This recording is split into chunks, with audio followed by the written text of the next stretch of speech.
بسم اللہ الرحمن الرحیم اللهم انفعنا بما علمتنا وعلمنا ما ينفعنا اللهم الهمنا مراشد امورنا وقنا شرور انفسنا ربنا تقبل منا انك انت السميع العليم.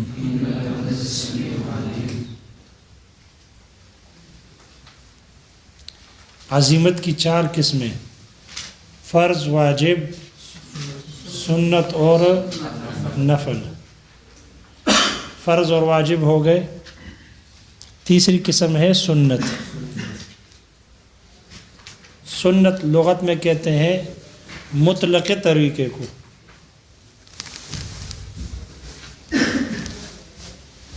سنت لغت میں کہتے ہیں مطلقاً طریقہ، چاہے وہ طریقہ اچھا ہو یا برا ہو.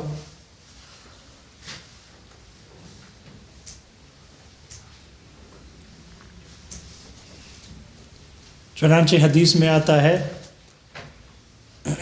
من سن سنتاً حسنتاً فلہ اجرہا واجر من عمل بہا الی یوم القیامہ. جو کسی اچھے طریقے کو ایجاد کرے تو اس کا اجر اس کو ملے گا، اور جو بھی اس طریقے پر عمل کرے گا اس کا اجر بھی اس کو ملے گا. قیامت تک اس کو اجر ملتا رہے گا. وَمَنْ سَنَّ سُنَّةً سَيِّئَةً فَلَهُ وِزْرُهَا وَوِزْرُ مَنْ عَمِلَ بِهَا. جو شخص بھی کسی برے راستے کو ایجاد کرے گا، غلط راستے کو بنائے گا، تو اس کا وبال اس کو ملے گا، اور جو بھی اس غلط راستے پر جائے گا، اس غلط راستے کو اختیار کرے گا، تو اس کا وبال بھی اس کو ملے گا. قیامت تک یہ سلسلہ چلے گا. اس سے معلوم ہوا کہ سنت کا اطلاق اچھے راستے پر بھی ہوتا ہے اور برے راستے پر بھی ہوتا ہے. تو سنت مطلقاً راستے کو کہتے ہیں، چاہے اچھا ہو یا برا. یہاں تعریف ذکر کی ہے ماتن نے. سنت کی اصطلاحی تعریف ہی الطریقۃ المسلوکۃ المرضیۃ، بعضوں نے اس کا اضافہ کیا ہے الطریقۃ المسلوکۃ المرضیۃ فی الدین. دین میں رائج اچھے طریقے کو، دین میں رائج اچھا اور پسندیدہ طریقے کو کہتے ہیں سنت. الطریقۃ المسلوکۃ فی الدین، دین میں جو طریقہ رائج ہے، المسلوکۃ جس پر چلا جاتا ہو یعنی رائج ہو.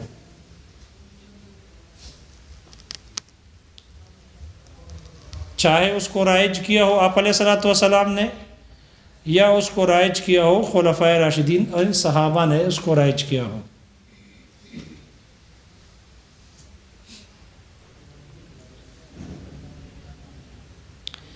سنت کا حکم یہ ہے ان یطالب المرء باقامتها من غیر افتراض ولا وجوب. بندے سے اس کے قائم کرنے کا مطالبہ کیا جائے گا بغیر فرض اور واجب کے طریقے کے.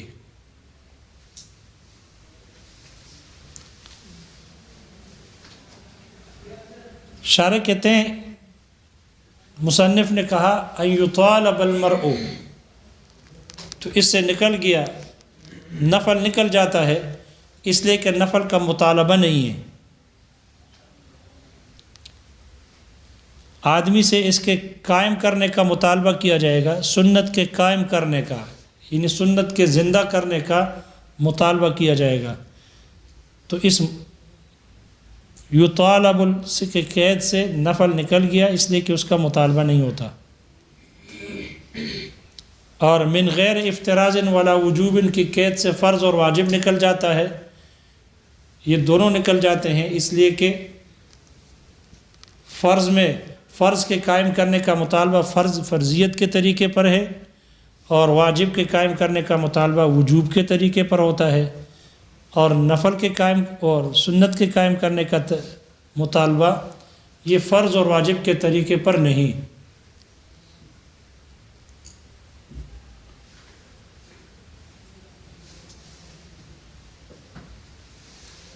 شارح ماتن پر اعتراض کر کے نقل کر رہے ہیں کہ مصنف کو چاہیے تھا کہ یہ قیودات تعریف میں ذکر کرتے، لیکن انہوں نے یہاں حکم کے ذریعے سے اس پر اکتفا کر لیا، تعریف میں ذکر نہیں کی۔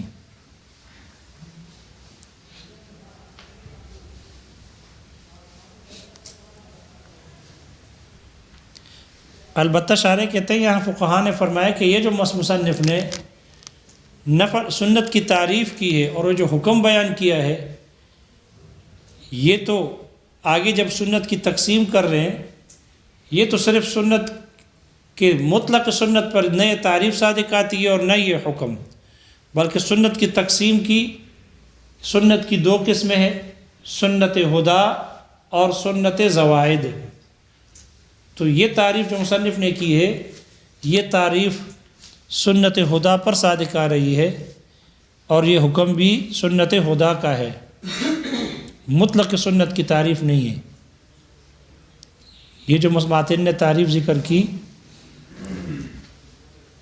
شارح کہتے ہیں فقہاء نے فرمایا یہ تعریف مطلق سنت کی نہیں، بلکہ یہ تعریف سنت کی جو قسم ہے سنت ہدا، یہ تعریف اور حکم اس کی ہے۔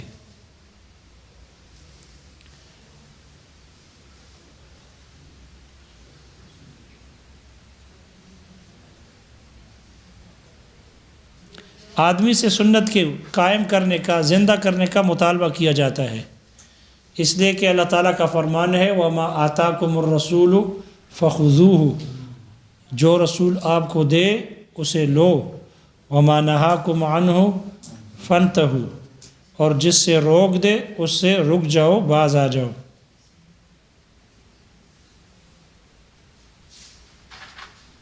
معلوم ہوا اس کے قائم کرنے کا مطالبہ کیا جاتا ہے۔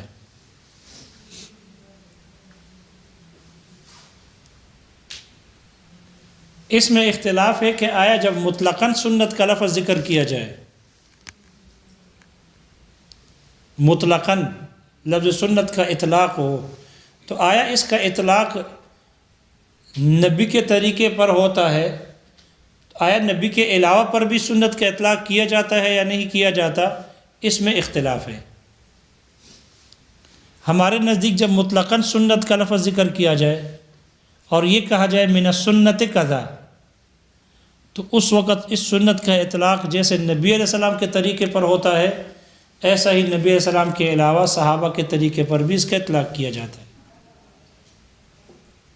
اس لیے کہا جاتا ہے سنت ابی بکر، سنت عمر، سنت الخلفاء الراشدین، تو اس کا اطلاق جیسے نبی کے طریقے پر ہوتا ہے، نبی کے علاوہ کے طریقے پر بھی کیا جاتا ہے، اس لیے کہ سنت عام ہے، اچھے اور برے سب طریقوں کو کہا جاتا ہے، اس میں عموم ہے۔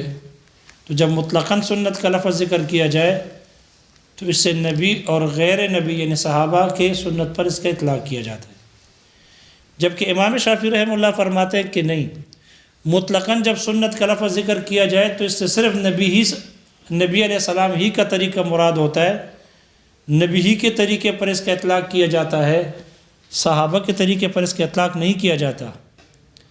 جب بغیر قرینے کے، بغیر دلیل کے سنت کے لفظ کا اطلاق ہو تو اس سے نبی علیہ الصلاۃ والسلام ہی کا طریقہ مراد ہوتا ہے۔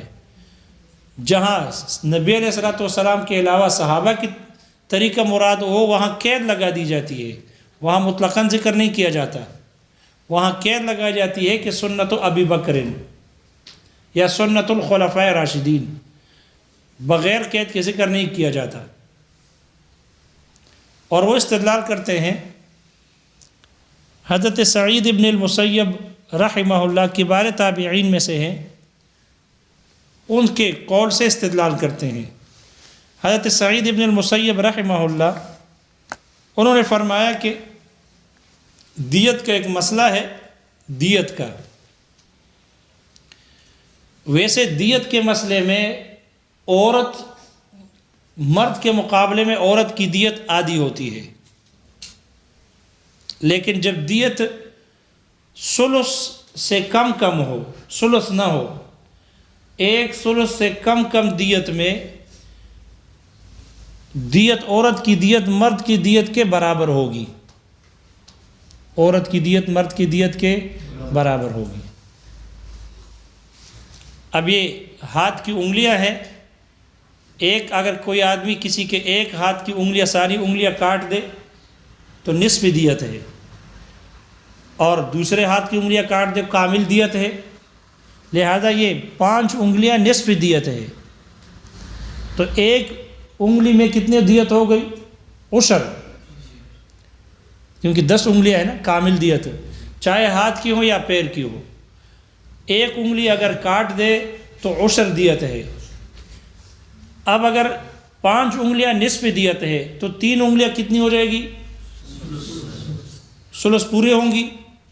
ثلث پوری نہیں ہے نا، ثلث سے کم ہے، ثلث سے کم ہے، ثلث سے زیادہ ہے. دیکھو نا، 10 انگلیاں ہے تو یہ کامل دیت ہے، 3 3 9. اگر اس پورے دیت کو تقسیم کیا جائے تو ثلث دیت ایک انگلی زائد ہوتی ہے نا، تو یہاں 3 انگلیاں معلوم ہو، 3 انگلیاں ثلث سے کم ہے. 3.5 انگلیاں ہوں گی تو پھر کہیں ثلث تک پہنچ جائے گی، ثلث. تو 3 انگلیاں یہ ثلث سے کم ہے.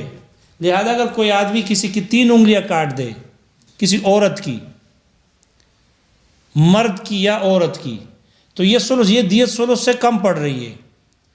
تو امام شافعی رحمہ اللہ حضرت سعید ابن المسیب رحمہ اللہ کی اس قول سے استدلال کرتے ہیں کہ انہوں نے فرمایا ہے کہ جب دیت ثلث سے کم ہو تو پھر اس میں عورت مرد کے برابر ہوگی. وہاں عورت کی دیت مرد کے مقابلے میں نصف نہیں ہوگی.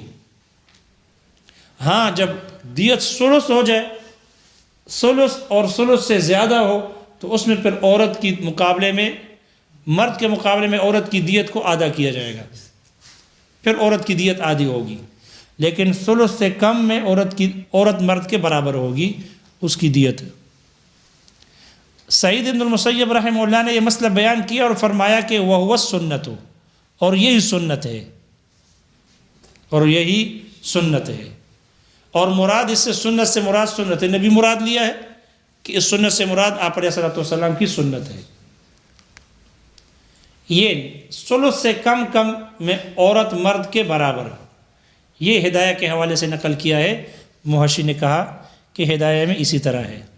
البتہ نہایہ کے حوالے سے ذکر کیا ہے کہ امام شافعی رحمہ اللہ وہ ان کا قول ثلث اور ثلث سے کم ہے، ثلث بھی اس میں داخل ہے.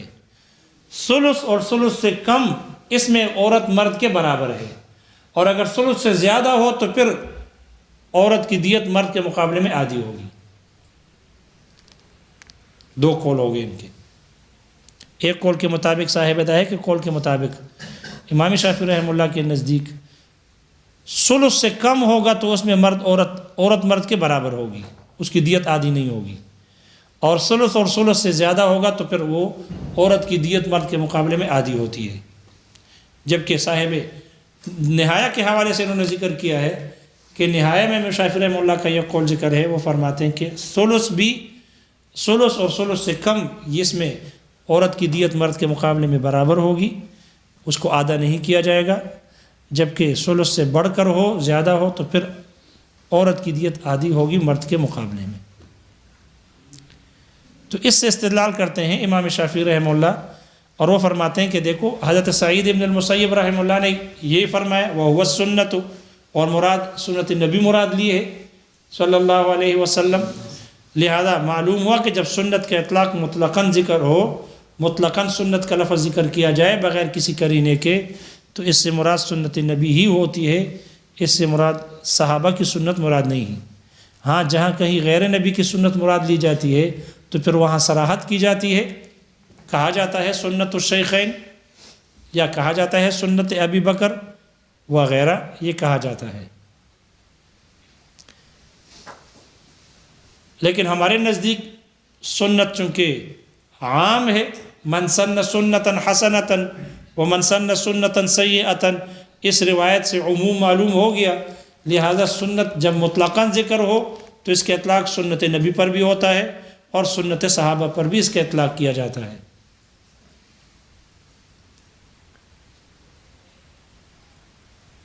اور یہ جو استدلال کیا ہے سعید ابن المسیب رحمہ اللہ کے فرمان سے، احناف کہتے ہیں کہ سعید ابن المسیب رحمہ اللہ نے جو یہ فرمایا ہے وَهُوَ السُّنَّةُ، تو اس سنت سے بھی انہوں نے مراد سنت نبی مراد نہیں لی، بلکہ اس سنت سے بھی مراد ان کی زید ابن ثابت رضی اللہ عنہ کی سنت مراد لے رہے ہیں، اس لیے کہ زید ابن ثابت رضی اللہ عنہ وہ ان کے امام ہے، یہ ان کے تابع ہیں، لہذا سعید ابن المسیب رحمہ اللہ نے جو وہ سنت کہا تو وہ سنت سے مراد انہوں نے سنت نبی مراد نہیں لی، بلکہ زید ابن ثابت رضی اللہ عنہ کی سنت مراد لی ہے۔ اس لیے یہ تو ہماری دلیل بن گئی، نہ کہ آپ کی دلیل ہے، اس لیے کہ مجھ سے معلوم ہوا کہ مطلقاً سنت ذکر کیا گیا اور اس سے مراد سنت النبی مراد نہیں لیا بلکہ صحابی کی سنت مراد لی ہے۔ اس لیے سنت کا جب مطلقاً ذکر کیا جائے تو اس سے مراد اس کا اطلاق سنت نبی پر بھی کیا جاتا ہے اور سنت صحابہ پر بھی کیا جاتا ہے۔ سنت کی دو قسمیں ہیں، نمبر ایک ہے سنت ہدا اور دوسری ہے سنن زوائد۔ سنت ہدا وہی تعریف ہے جو گزر گئی، یہ الطریقۃ المسلوکۃ المرضیۃ فی الدین، اور حکم اس کا وہی ہے ان یطالب المرء باقامتها من غیر افتراض ولا وجوب۔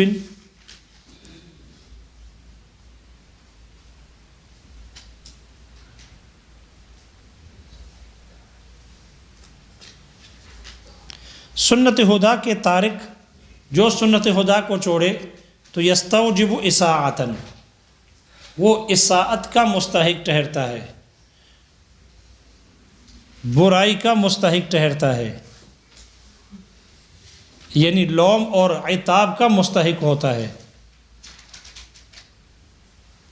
یستوجب اساءۃً، شارح کہتے ہیں یہاں پر ماتن نے اساءۃً کہا، مراد مضاف محذوف ہے، اے جزاء اساءۃ، برائی کے بدلے کا مستحق ہے۔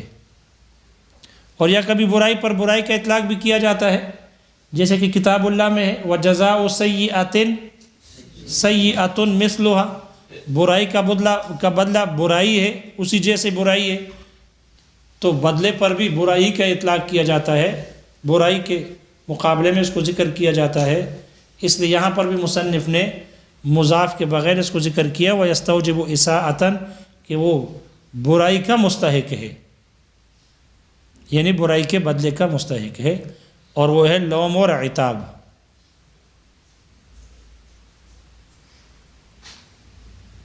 ملامتی کا اور ڈانٹ ڈپٹ کا مستحق ہے جو سنت کو چھوڑے، سنت مؤکدہ کو جو چھوڑے، سنت ہدا کو چھوڑے تو اس کا چھوڑنے والا ملامتی اور عتاب کا مستحق ہے، کہ اس کو ملامت کیا جائے، شرم نہیں آتی، بے غیرت۔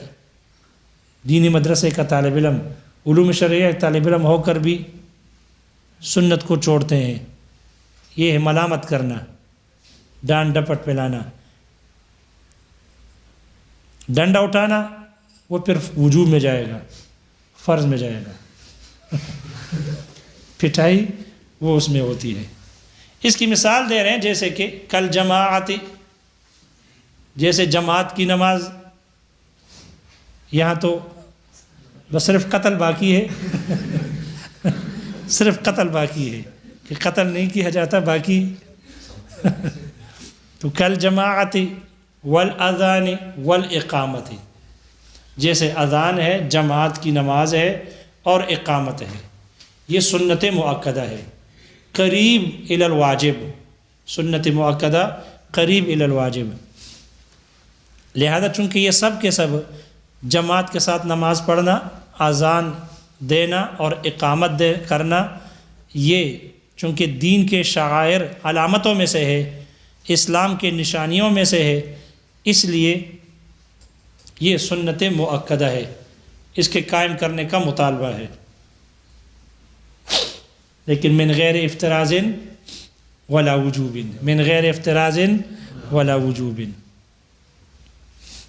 یہی وجہ ہے، یہ فقہا نے فرمایا، امام محمد رحمہ اللہ نے ذکر کیا کہ اگر کوئی بستی والے اذان نہ دینے پر، جماعت سے نماز نہ پڑھنے پر اتفاق کر لے، اپنا اپنا پڑھو، اس لیے کہ میں اس کے پیچھے نہیں پڑھتا، وہ میرے پیچھے نہیں پڑھتا، اور ہم اس کے پیچھے نہیں پڑھتے، لہذا بس اگر اتفاق کر لے کہ جماعت سے نماز نہیں پڑھنی، اذان نہ دیا کرو اس لیے کہ نیند خراب ہوتی ہے،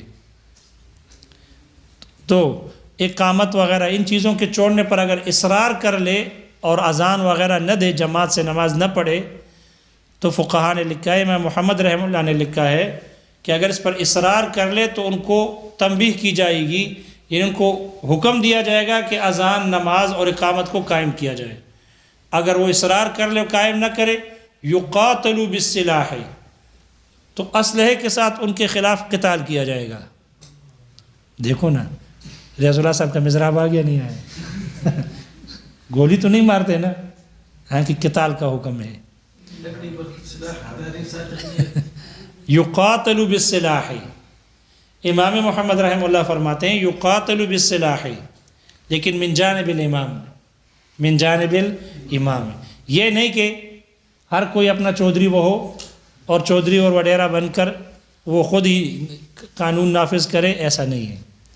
من جانب الامام، کیونکہ قوت ہوتی ہے ان کے پاس، قوت ہوتی ہے، اس لیے اسلحے کے ساتھ ان کے خلاف قتال کیا جائے گا، یہاں تک کہ وہ اذان، جماعت کے ساتھ نماز اور اقامت کو قائم کر لے۔ جبکہ امام ابو یوسف محشی کہتے ہیں، امام ابو یوسف رحمہ اللہ نے فرمایا کہ نہیں، قتال نہیں کیا جائے گا اسلحے سے، بلکہ ان کی تعذیب کی جائے گی، پٹائی کی جائے گی، ٹیٹ قسم کی پٹائی ہوگی، ان کو یؤدبون، ان کی تعذیب کی جائے گی، اسلحے کے ساتھ قتال نہیں ہوگا۔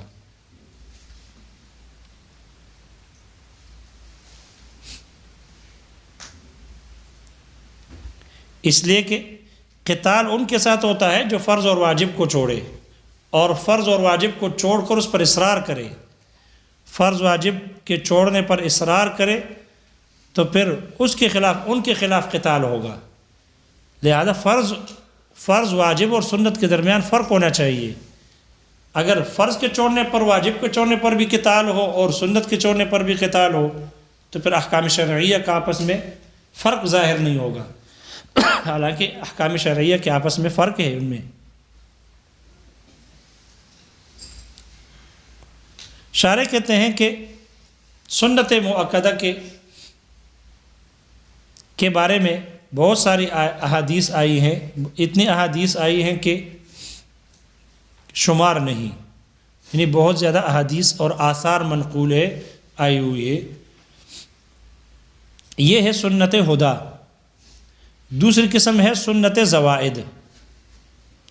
سنت زوائد، جس کے چھوڑنے والا مستحق اساءت نہیں، لا یستوجب اساءت، وہ سزا کا مستحق نہیں، برائی کے بدلے کا، برائی کے سزا کا مستحق نہیں، جیسے کہ کثیر النبی علیہ الصلاۃ والسلام، جیسے کہ آپ علیہ الصلاۃ والسلام کی سیرت ہے، آپ کے اخلاق، آپ کا کردار، آپ کا لباس ہے، آپ کا اٹھنا بیٹھنا ہے، کس طرف چلتے، کس طرح جاتے تھے، کس طرح بیٹھتے تھے، کس قسم کا کپڑا پہنتے تھے، کس طرح نماز پڑھتے تھے،